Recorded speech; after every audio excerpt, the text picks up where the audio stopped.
Sir ఒకసారి ఈమె భర్తను పిలవండి. అలాగే సార్. సార్ ఇంతకు ముందు చేసిన రిపోర్ట్స్ ఎలా ఇవ్వండి. ఇదిగోండి సార్.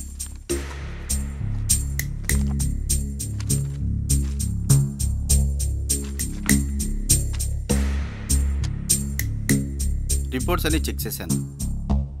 కాఫ్ ఎందుకు వస్తుందో కరెక్ట్గా తెలియట్లేదు. స్టమక్లో పెరగాల్సిన బేబీ గ్రోత్ అయితే సరిగ్గా పెరగలేదు. సాధారణంగా సరైన పోషకాహారం తీసుకోకపోవడం వల్ల తల్లి వీక్గా ఉండి ఇలా జరుగుతుంది. మీ విషయంలో అన్నీ కరెక్ట్గానే ఉన్నా ఎందుకు ఇలా జరుగుతుందో అర్థం కావడం లేదు. ఎందుకన్నా మంచిది కొన్ని టెస్టులు రాస్తాను. అలాగే డాక్టర్.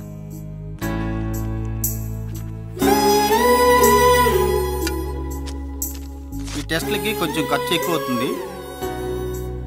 పైగా ఇక్కడ చేయరు, బయట డయాగ్నోస్టిక్ సెంటర్కి వెళ్ళి చేయించుకోవాలి. ఎంత త్వరగా చేస్తే అంత మంచిది. Okay doctor.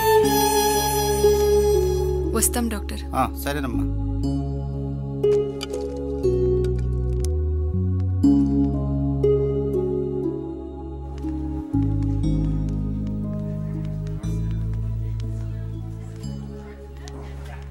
అక్కడ కూర్చో.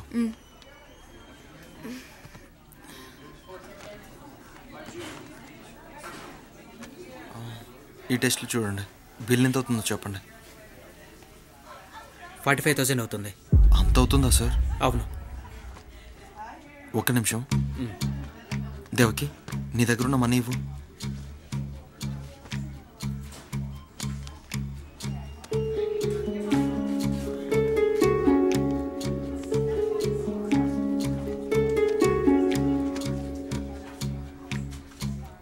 ఈ డబ్బులు తీసుకుని బ్లడ్ శాంపిల్స్ తీసుకోండి సార్. నేను బయటికి వెళ్ళి మిగతా డబ్బులు తీసుకుని వస్తాను. త్వరగా రండి. Okay sir.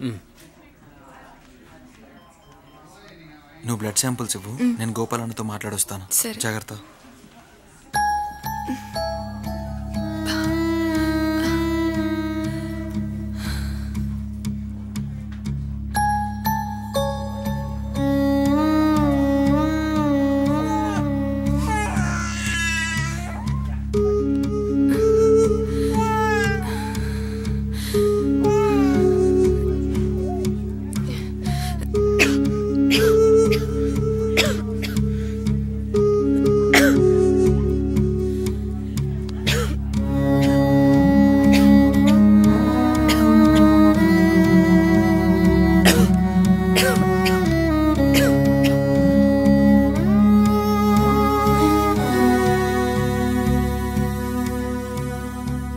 దేవకి, ఇట్రామ్మా.